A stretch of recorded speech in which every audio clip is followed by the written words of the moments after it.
Good morning and welcome to another exciting edition of Day 4 with the man Frank Scalish as we close in on show number 200 and the 2025 Bassmaster Classic, where we had a fantastic meet and greet with Frank Scalish with a one-of-a-kind signature series. Oh, dude, it was so good. Yeah, no, it was awesome. What I'm amazed at, and we talked a little bit about this in last week's show, recorded show today, first day of competition for the third stop of the Bassmaster Opens Division 2 on Lake Norfolk in what state is that in? Arkansas.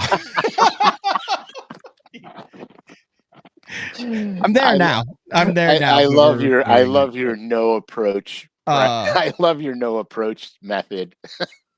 Long story short, we had a great classic. We bloviated about that on the show last week, and we're back with get back into a little technical stuff and a little announcement stuff on Day 4, Frank. Yeah, we got a cool. Today's show is going to be really cool because it's going to be about nothing more than looking around you. That's the what do you call it? The teaser. Yeah, looking being around observant. you, being like there's something there. So I have one tree in my front yard, and that tree, there's something happening to that tree. And when we were going over show topics, you were like, "Bingo." That's a prime example of what we're going to talk about today. Well, you go ahead and tell the name of the show. I mean, we're in the show, Frank. Okay, so we're gonna yeah, exactly. What am I doing? What are we teasing it for? This is the show, right? Okay, so my bad. Okay, my bad. You could tell in the spring what the fish are doing simply by looking at the environment around you. For example, when we were driving down to the Classic, Frankie and I drove from Ohio to Fort Worth. We got into Kentucky, and I said, "Look at that, dude." I said, "You see them? You see those purple trees right there and the daffodils coming up?" I said, "You could literally fish no deeper than 8 feet and catch fish." He's like, "How do you know?" I go, "Because the trees are telling me. The trees are telling me what's going on." That's the beauty part about the spring is nature doesn't lie. Even though the weather has been fluctuating a lot, nature never lies. And so what's happening is I said, look, the air temperatures have been stable, which means the water temperatures are warming. They've been having heavy winds, which means the water is going to circulate. So the warm water that's on the surface layers now circulating throughout. The water is going to start to be warmer, deeper. Those bass have that urge for springtime movement. Days are getting longer, et cetera, et cetera. And this is not seeing any of the water. When by the time we got to Texas, there's other things that were happening, and we'll get into that in a minute. But by the time we got to Texas, I told Frankie there's a strong possibility that this tournament could be won shallower than 8 feet. And it almost was. Yeah, it almost was. There. I think the wind really had a big factor on a lot of that shallow stuff warming up. But basically, you're pre-fishing on your way to work. Is Correct. What this episode is kind of about, what we'll dive into. Also, Correct. Speaking of diving, there's a new lure that dives, and your next signature series color, which we teased last week, drops today on lurenet.com. It is St. Clair Orange. This is part of the St. Clair collection. It is St. Clair Orange. And you guys know from previous conversations, this is actually modeled after a crayfish that is here up north. It's not just in St. Clair, but it's very, very prevalent in St. Clair. This is an exact duplicate of that animal. So I'm really excited about it. I actually have to get some on my own. I only have a couple of them to fish with, and I want to get more so I could fish with them. Because this is a special color right there. Limited 300, available on lurenet.com. Make sure you use the code capital BTL25 to get 15% off regularly priced items. And in all likelihood, you got about well, less than 24 hours before these things are gone. Yeah, in all likelihood, you probably have about 5.5. Could be less, could be more. Right. We don't know for sure. And then you put that on the speed end, which Yes. I know we've kind of hashed this over, but this is a kind of a 2-for-1 if you're a collector, because you had a hand in designing that speed end, which Correct. as a prototype, right when it came out, almost won the Bassmaster Classic on Lake Gunnersville 5 springs ago. Correct. And the timing of this release couldn't be more perfect because this bait excels right now. That's when this what this bait was designed for. Up north, we're a little bit behind, but it's perfect for what's going on. In the next 2 or 3 weeks, it's perfect for what's going to be going on. So, go ahead. Like, let's say you're on St. Clair, because it's modeled after a St. Clair craw. And I've only fished St. Clair 3 or 4 times in my life. Where are you, like, what type of stuff are you throwing this on early in the season on St. Clair? Like, are you up in the river on rock, or are you in current? Are you out on flats? Like, if let's just pick St. Clair, like, where would you tie that on St. Clair? So if I'm on St. Clair, I'm going to the flats. Because all the smallmouth are staging. They're going to be staging to spawn. The bait on 12-pound fluoro will run about 7 feet. On a good cast, you can get it down 8. It excels, from banging it off the rocks in 6 inches of water all the way down to 7 feet. The beauty part about this bait is you could snap it through the grass. And so here's what I'm going to look for. Marina mouth dredges, where they dredge the marina mouths. If you watched last week's show, I talked about a smallmouth pattern that happens where the smallmouth will go to these marinas. Largemouth will go there too, but smallmouth, okay? So they'll use the dredge edges on the way into these marinas. And here on the Great Lakes, on Lake St. Clair, any of your sandy or natural lake makeups, there's siltation that occurs because of wind and current. The sand moves. All right. So they have to keep dredging these areas out. And so the dredge edges are very defined. It's a very great pattern. If you go to some inland lakes that have a lot of clay flats on them, the homeowners, when they put the docks in, they'll make a dredge to the dock.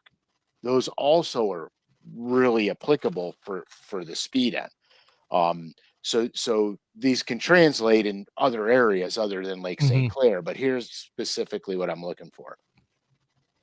As the smallies get closer to spawning, okay, they're going to look for sandy areas with scattered rock and scattered grass, which this bait excels in those areas. So that's what I'm looking for. Matt, you brought up the Gunnersville tournament. The guys were fishing the scattered grass adjacent to the spawning flats at Gunnersville. Marina mouths. That's dredged out so they could get the big. Right, that's where Blaylock was throwing it? Yeah, 100%. And here, I'll tell you a funny story about that. Because we all fish, so we all know. They literally got these baits a couple days before the Classic. Okay. They threw them untested at the Classic. Like, these guys didn't have these baits to fish with prior to that event. That's how much confidence they had in them, and that's how good they were. They literally threw the baits without being able to fish them prior to that event. That goes a long way when they are now throwing them during competition in that arena. Okay, so hold up that St. Clair. What is it called? St. Clair Orange. Okay, hold up St. Clair Orange, and I want to compare these colors to the Crackle Bone color that was like the one-off that you did at the Classic. So there's the 2 baits right there. Correct. So let's say I'm on a flat in the pre-spawn and it's ideal. In your experience, will there be times where they will literally, it'll be a 2-to-1, a 3-to-1 for a guy who's throwing, say, a shad light bait fish pattern like this, as opposed to a crayfish pattern? Yeah, 100%. So here's what I do. Usually in the spring, I'm on the crawdad. Okay. Once the spawn starts to take place, or I'll say when the spawn is starting, you'll see a few on beds, still be a lot of pre-spawn activity. I'm on the crayfish. Once the bass start to go on the beds in numbers, I'm going back to the shad patterns because now they're chasing stuff out of their nests, the bluegills, some of your black-nosed dace, some of the egg eaters, they're running them off the beds. And then after the spawn, post spawn, they'll start to gorge again on their, and the primary food source is shad or minnows. Let's just call them minnows because it could be, dace, it could be um, shore minnows, it could be shad, alewives, emeralds, whatever. So we'll say minnows. They go back onto the minnows again as they start to progress their way offshore. They'll go back to minnows, and so that's what I usually do. So I'll use my crawdads, early in the season, all the way to the spawn. You could get away with having both colors tied on right after the spawn because they've been shallow enough and they've been pecking crayfish enough where you could probably get bit on both. But there's going to be a time when the shad bite starts to take over, and that's usually what I found is usually post spawn. I like that. I know there's a number of diehard BTL Day 4 listeners that are trying to make sure that they have all 12 of this limited edition collection. Yeah. So in the comments underneath this, like if you need one,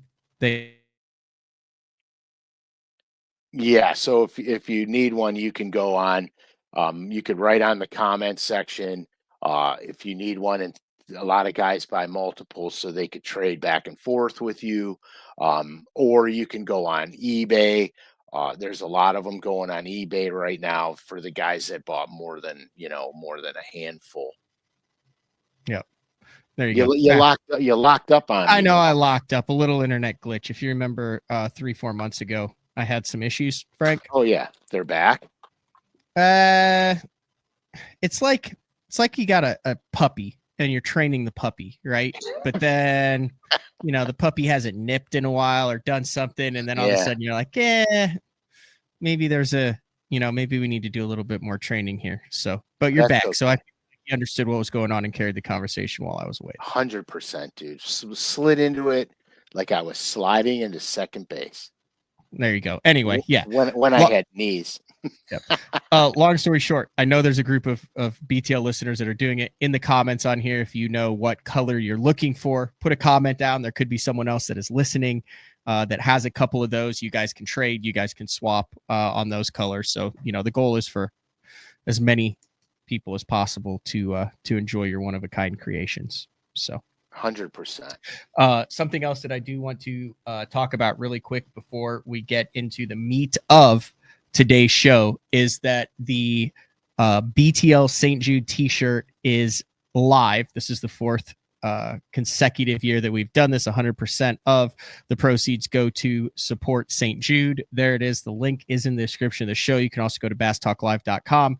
Click on the apparel link. You'll go right down here. You see the St. Jude fundraiser, $29.95. A bunch of different colors you can select. I know that at the Classic, we saw a lot of people that had these on, but all of this goes to support the St. Jude 100%. And it also runs through the Dick Hiley St. Jude Bass Classic, so they know that you're a bass fisherman who's supporting it through that. So if you have any questions, comments, anything like that, let me know. But a new design for that t-shirt, wanted everybody to be aware of that and encourage them after they get their limited edition St. Clair Orange Craw at 15% off by using capital BTL at checkout. Head over to the Bass Talk Live apparel store and pick up a couple of those and support a good cause. So perfection. Couldn't have said it better. I know, that was really smooth. I didn't even have any notes on that. All right, let's dive into today's topic, signs of the spawn. Okay, so here we go. And I have this in order of importance, which is really crazy because we literally just made this up before we went on air. But it is No, no, ingrained. we didn't. I mean, we talked about we decided on the topic before we recorded, but Correct. like I said, you're having the conversation. We had actually had it at the classic where you were like, man, this is, this could be a spawning deal. Like, we just drove 17 hours and you could definitely see the things Oh changing. yeah, So I put that 100%. in the back of my mind. I was like, that'd be a good like short little show that just gives some guys, you're on your way to the office. How are you going to get better at fish? Here's some signs. Oh yeah, it's money. And here, look, this is accurate. This is like way accurate. So nature will never lie to you. Okay. Um, Everybody, I hear it all the time. Oh, the spring's unusually cold. They're going to be spawn later. Oh, this is happening. They're going to do this differently, and all this crap. But all you got to do is open your eyeballs and look. So here's the first thing that happens. If you're out and about, and especially if you live up north, that um, the most of the lawns here will be look mostly brownish. You know, fields will be brownish. The first thing that starts to change is you'll notice that you'll start to see some green mixing in with the browns. I'll call it the winter browns. Okay, you'll start to see some greens mixing in. That means that things are starting to happen. You're still going to have your cold water applications, your jerk baits, your shaken minnows, um, etc. You're still going to have your cold water periods. Bass are going to be out. Some bass are going to be staging to move in. They'll be in those drains like we talk about in depth on a million other shows. That's starting. Okay. The next thing you're going to see is the willow trees are going to start to get buds on them. Everything for the most part is still fairly brown, but the willow trees will start getting little green buds on them. They won't look green like the color green, but they'll be yellowish, but you'll notice all the buds coming alive. That's stage 2. That means now the bass are probably staging a little bit closer to where they're going to spawn. They're getting more predictable for the shallower bites. And when I say shallower, that's going to be relative to the lake you're fishing and the water clarity normally in the lake. Okay? So that's what you're going to start to see. Then you're going to notice purple blooms on some of the trees. And when you start to see the purple blooms, those fish are within range. They're getting within casting range of the banks. Exactly. They're getting within casting range of the banks, the blanks. I'm all over the board. You deal with a Now, lot of blanks in the painting world, so that's yeah, understandable. exactly. Now what's happening is now you can start throwing your crankbaits. You could start, you know, getting really more traditional with the chatter baits, et cetera, et cetera. But here's the key. This is the key. When you start to see the white flowers blooming on the trees and daffodils blooming, you are right on the edge of the spawn. This is when it goes down. I don't mean seeing one or two. I mean when you see all the white trees in bloom, it's going down. Hey, I'm going to Okay. go take a picture.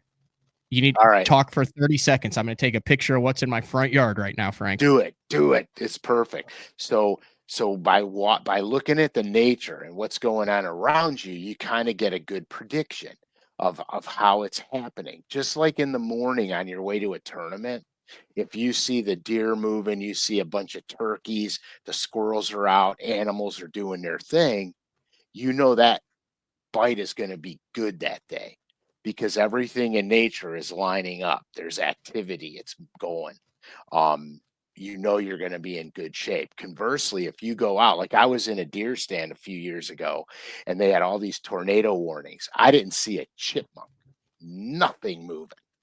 And I got really lucky because 2 coyotes jumped a deer out of a thicket that I was by, and I got to shoot the deer. Then, if it wasn't for the coyotes, the deer would have never moved. So, by looking at the nature of things, you could you could predict where in the fishing world things are taking place. So, okay, so the white trees are important and blooming daffodils are important. All right, what do you got? Oh yeah, there it is. Oh yeah, that's it right there in a nutshell. That's oh perfect. That's so perfect. When you see that, you know it's happening. That's literally my front yard right now. Yeah, it's happening. I mean, you Yeah. could literally, you know, you don't have to fish deeper than 8 feet Yeah. ever now. I feel like while I was taking that, I missed a really cool story about deer and coyotes. Hmm. Yeah, I was talking about how when you get up in the morning and you're driving to the lake, Mm-hmm. when you see all the animals running around, you see deer out, turkey out, everything's moving, squirrels, chipmunks, everything. Yep. You know the bite's going to be good on that lake. Yeah, so I've did the same thing. I've talked about this a little bit on the show before. Every time when I was driving, when I used to fish the Wednesday nighters at Thunderbird, there's a kind of a naturey country stretch that's about 14 miles that once you got outside of Norman before you got to the lake. And if there was a lot, I know this is a little morbid, but it's the truth. If there was a lot of fresh roadkill, because I wouldn't go out and like practice during the week. Like if I could tell, if I'd see 2 or 3 raccoons, a couple possums, and some skunks on the way there that had met their maker in the last 20, I knew that it was going to be a good evening. Yeah, because If the if the roads were completely clear of ill-timed road crossings, that told me that they weren't moving as much, which I mean goes back to the old school. Like if the cows are what is that? If the cows are laying down in the pasture, rain. Yeah, it's gonna rain. Yeah, 100%. The animals don't lie. Nature doesn't lie. Like I said, it just doesn't lie. The trick that you guys got to realize is, water conditions could throw a monkey wrench in where you're going to fish, not what the fish are doing, but in where you need to be successful. So if you have an unusually wet spring, going up the river is probably not a wise choice because cold, dirty water has a tendency to make the fish in a negative mood. Doesn't mean you can't catch them there, but you may have to go to, big bladed spinner baits, slow the roll, et cetera, et cetera. Where as you go towards the dam, the lake gets more stable. The most stable section of a lake is by the dam. Okay. So you could take into other weather conditions to dictate where you're going to start your search for them. mm-hmm. Like I said, things are warming up now. So the water clarity is going to be less of an issue as the lake gets warmer and warmer and warmer. And if the lake is notoriously off color all the time, it probably won't affect them. One of the things in the spring that I've heard a lot of old timers, I'm not calling you an old timer, I just say that I've talked about is Yeah, you are. They'll talk about a cold rain or a warm rain. Yes. And throughout most of the country, you could either have, it's not hot outside yet. So you could have a cold front that comes through where it rains, or you could have, one of these kind of chaotic tornadic situations, but there is no dramatic drop in temperature. In your opinion, how does whether it's a warm rain or a cold rain, which you can tell either by going outside or looking at it, you don't have to be on the lake, impact the water temperature and fish behavior specifically during this kind of critical time of the year when fish are transitioning and getting up shallow? Okay, so clearly the warm rain is what you want in the spring. Okay. Unless, of course, you're like Jason Christie in the NPFL, who seeked out colder water because he didn't want those fish to be spawning when he was there, which was brilliant, by the way. Yeah, that was pretty smart. And so clearly you're going to want the warmer rain because that's going to put warmer water throughout that shallow water area. Now, understand this. A bass that is staging in 10, 12 feet of water that hasn't moved up yet isn't going to notice anything different. That's what I was wondering. How fast does that work? Like if it rains, like how fast will that temperature? Like if let's say it's going a degree a day. Is that a fair assessment? Yeah, it is. In the spring. Then let's say you get a half inch of warm rain to where if the water temperature is 56 and that rain comes in at 70. Right. much quicker will that, or is that minimalized? No, it's not minimalized at Okay. all, because you could literally have a jump in certain pockets when we talk about live drains, and we showed you on the deep dive app the live Yep. drains coming in. You could literally use the deep dive app, look for the live drain, look at the water clarity section in the deep dive app, and you could see which creeks are getting clean inflow and which ones are getting dirty inflow. Very important. So when you're sitting there and you're saying, well, we got a warm rain, 70-degree rain, and water temperature is 56 degrees, it'll probably jump up about 6 or 7 degrees from that warm range in that pocket area where the drain is coming in. Okay. A big bump in water temperature warmth like that could literally put those fish on the beds instantly. Like if they're cruising roaming, you see a lot of cruisers roaming, that's a sign that they're looking and they're going to get ready to set up. But that immediate influx of warm temperature will lock them right down. I've found that if I go out and we've had a 7 or 8 degree bump in water temperature in the spring, it usually sets them off. That usually puts them right on the beds. Understanding this, those are that happens to the fish that are already in that shallow water zone. Yep. The fish that are still staging, because you always have, here's another thing, nature will not wipe itself out. So they all don't spawn at the same time. You have waves of spawners that come in.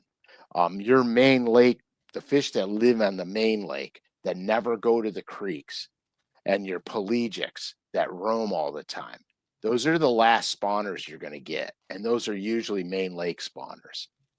And that usually occurs more in the dam section of the lake, the lower third of the lake. And main lake spotters means they're not going to be back in a protected pocket Correct. that you have to idle into or way back tucked in somewhere. They will literally spawn On the main lake. on the main lake. Yeah, 100%.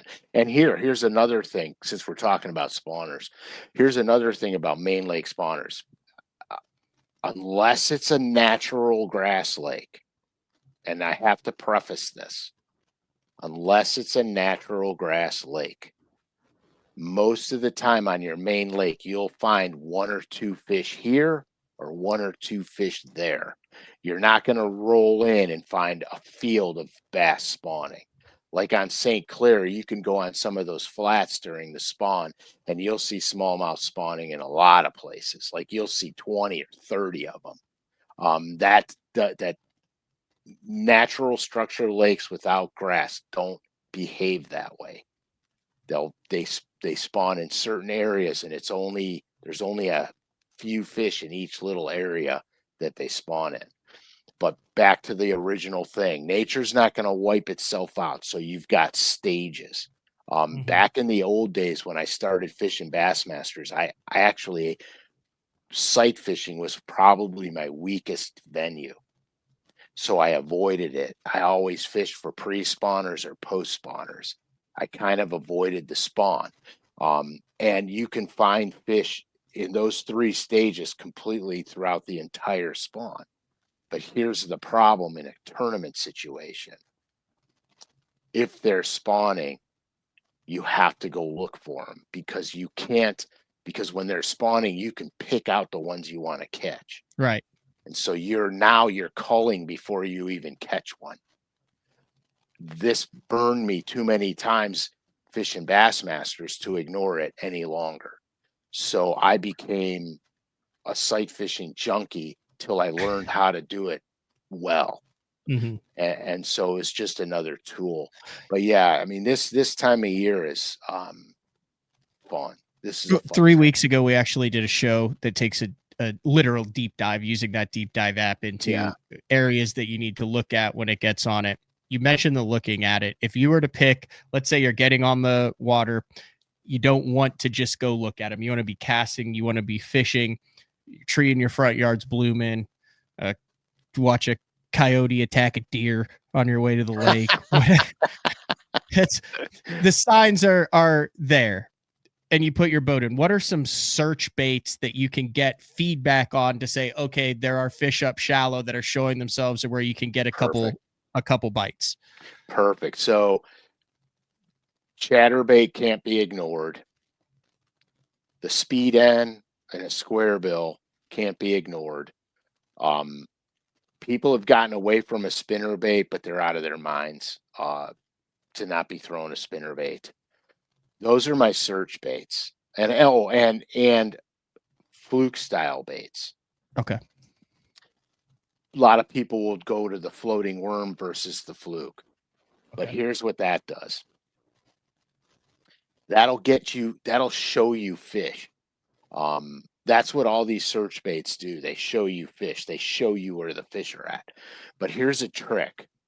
So you could take a floating worm, or a fluke style bait, and Like a if there's Houdini shad, Houdini shad, finesse 6-inch that's finesse worm, right. even a dinger, like a wacky rig dinger, that type Yeah, of thing. well, okay, so yeah, and the wacky rig is the key.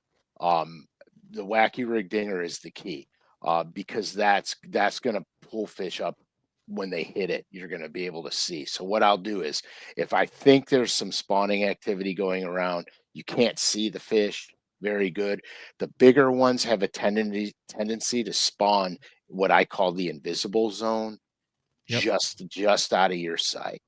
And so if you're up there and you can see the bottom everywhere, okay? You could see the bottom everywhere. And you see smaller bass spawning, you're on top of the ones you want to catch. You're on Ah. top of them. And so I did this with Josh one time at a local lake here. There was there were tons of pound and a halfers, 2-pounders spawning. And I said, "You want to laugh?" And he goes, "What's that?" I backed the boat way off and I went to this pocket. It was actually a dead end pocket. It didn't have a drain in it. It was a dead end pocket. I went in the back of that pocket. I pulled the boat way off and I told him, "Cast where you can't see the bottom." And so we were throwing 5-inch dingers on flick shake head. Forgot to mention, And love the old flick shake. right. And we were throwing Houdini shads. And so when you'd work the Houdini shad and you go dunk dunk dunk dunk and it darts. Every now and then you'll have one wants to rock up on you and then float back down. You'll see a bass flare on it or flash on it.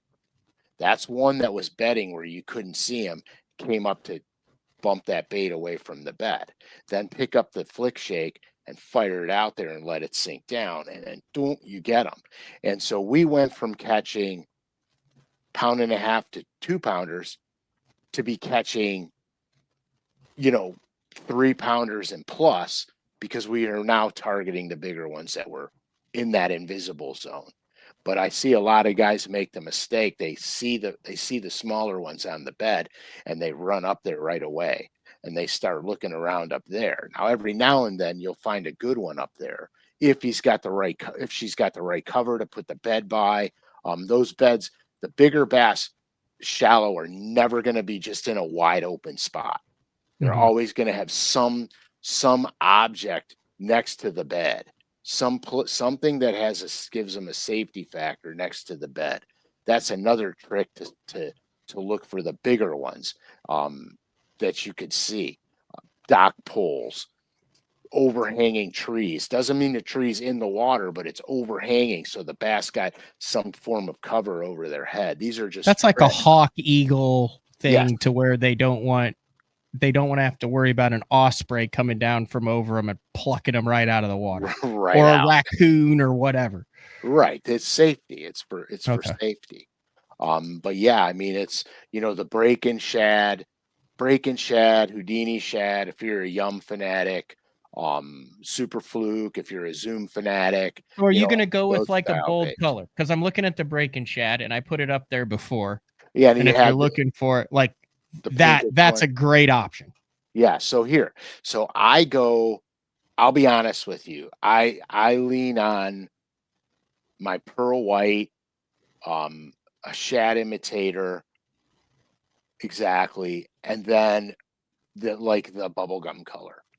And the bubblegum color to me will give me in off-colored water, it'll help me see the bait better, basically. Weightless or with a little swivel up in front? Nail weight. Usually I do a nail weight, but I play with the size of the nail weight because what I want to be able to do is control the bait when I use it like a jerk bait. I just do little twitches and pauses and twitches and pauses.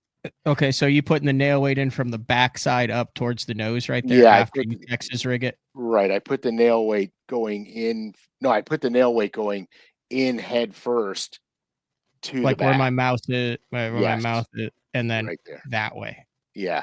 Well, but I'll put it in. I'll put it in so it's facing the back. So when I'm jerking it, it Oh won't have yeah, I a see what tendency you're to saying. pull the nail out of it. Yep.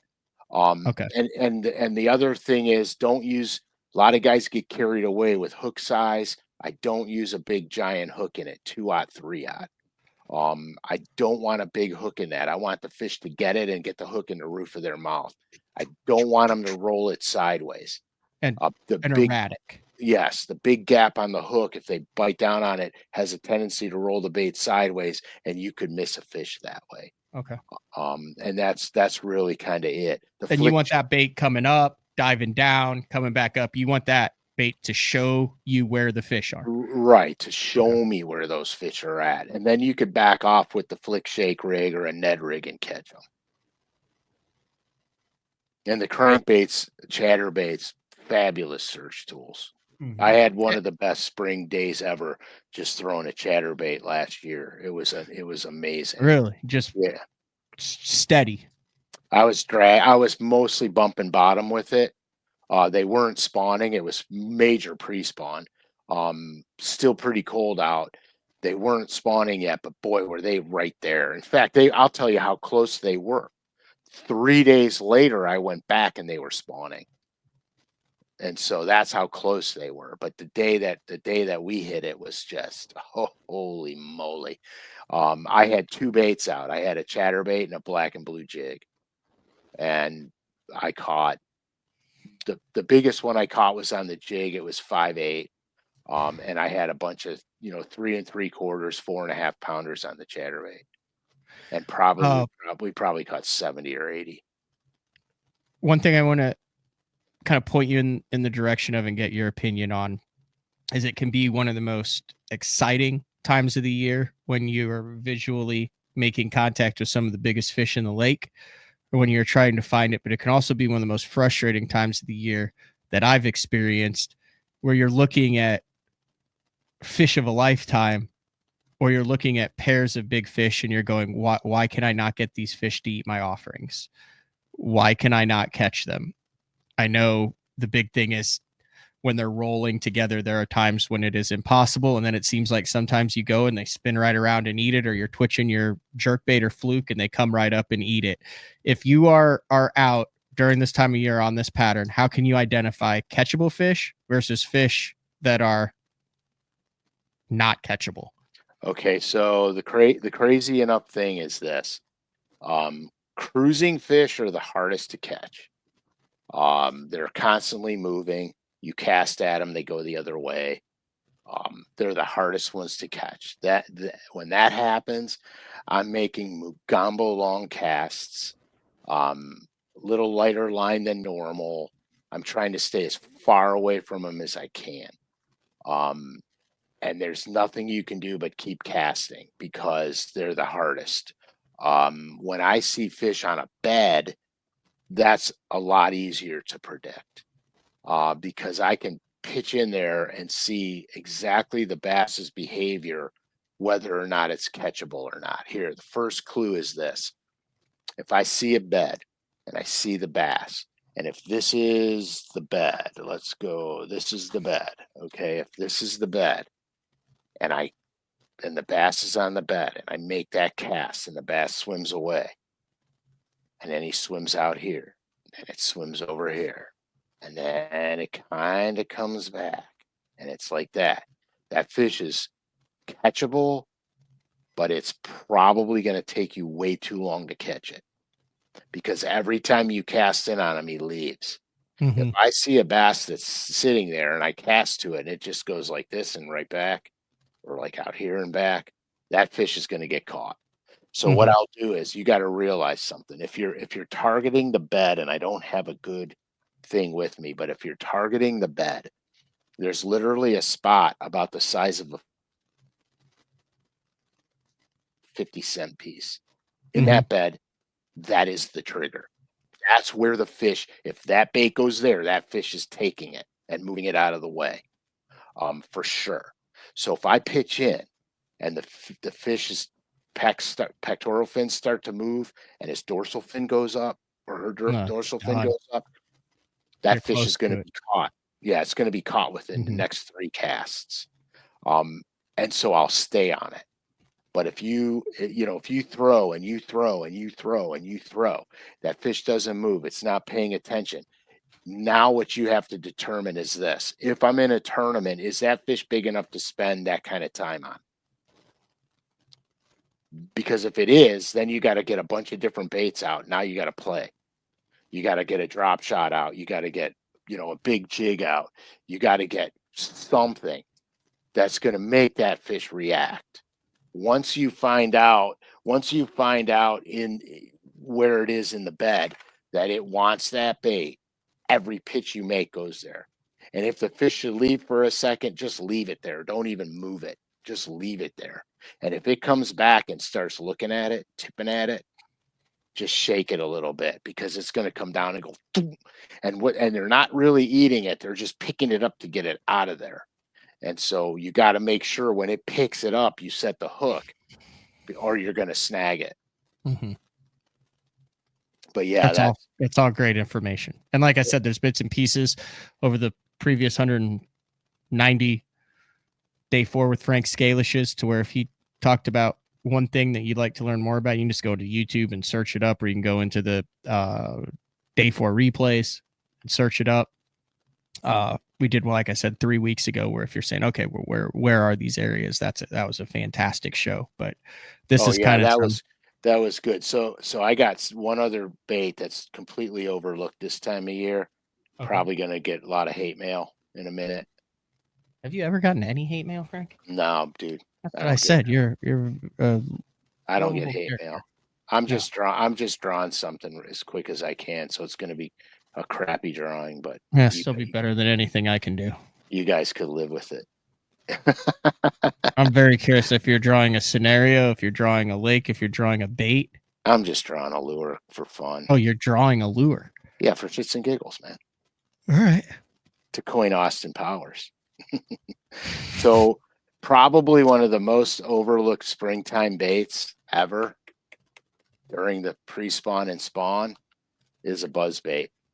Oh, you literally just drew that in 20 seconds? Yeah. Get out of here, Frank. Yeah. So Oh my gosh. That's so the impressive. buzz bait is probably one of the most overlooked, and it is a big fish catcher. Um, So yeah, and it's a very fun time of year to throw a buzzbait, because when they eat it, like they annihilate it. So don't overlook the buzzbait. That's all I'm gonna tell you. I mean, you're talking 50s Hmm. in the water, 52, Yeah, 53 degree, and you yeah, want that thing to just do do do do do do right. do, just You nice just and slow. right. It's just going chip chip chip chip chip chip chip It's chip, not and a deal where you're blasting it across the surface. These are not fish that are chasing shad. They're not on bait fish. You're literally putting it over them, and they're they can't grumpy handle it. because they're either cruising or about to spawn or on a bed, and they unload on it out of Right. pure hatred. Pure hatred. It's totally like in the summer when you honk a buzzbait, when you throw it out there. Yeah. You're no, you just make it so that blade just goes chirp, chirp, chirp, chirp, chirp, chirp, and they crush it, man. They crush it. Oh, you're getting me Fantastic. amped up, man. I'm so I know. bummed It out. sounds like it's fantastic. We'll be back. Oh, so next Thursday, I'm gonna be at the Masters, Frank. Next Thursday, Yeah, so that'll be the 10th. So we will have to do we'll do an on location show. the 10th of We'll do it. We'll work around it. We'll do an on location show. We might end up We might end up with a special time for day 4. Yeah, whatever you got. If that works for you. We'll talk. We Whatever don't you have got to do. So, we'll figure it okay. out. So the 10th. So the 10th's going to be a tricky ordeal. So, um, I am going to have. I have to have a little surgery done on my mouth, and guess when that is? The 10th? The 9th. The Okay, well day. we'll The just day. skip that week and then we'll be back on the 17th. All right. That's. I'm out of town, you're having surgery. Minor surgery, I'm hoping, like you're all Oh, good. oh yeah, yeah. It's Yeah. minor, but they assured me that I would definitely be in pain after. Yeah, you don't want to talk for an hour and a half with gauze in your mouth looking like a chipmunk. Right, right. It's nothing major. Yeah. Actually, well, at this point in time, I would have had the first part done by now. So, yeah, so, it's That crazy. was good. It's an exciting time of the year. I'd venture to say that there's a lot of people who consider this their favorite time of the year. Oh, yeah, everything is where you want it to be. Especially up where you're in your neck of the woods. You're sitting there, you're going, okay, we're getting the boat. So the guys who winterize the boat, they're getting it unwinterized. Everything's, getting out. The tournament season's in full swing, whether you tournament fish or not. It doesn't take you 3 hours to get dressed to go outside if you want to fish. You just throw on a hoodie and a pair of shorts. Or jeans, where I live. Or jeans. Amen to that. Yeah. That was a good show. All right, this has been another edition of Day 4 with the man Frank Scalish. We will talk to everyone later. See ya. Adios.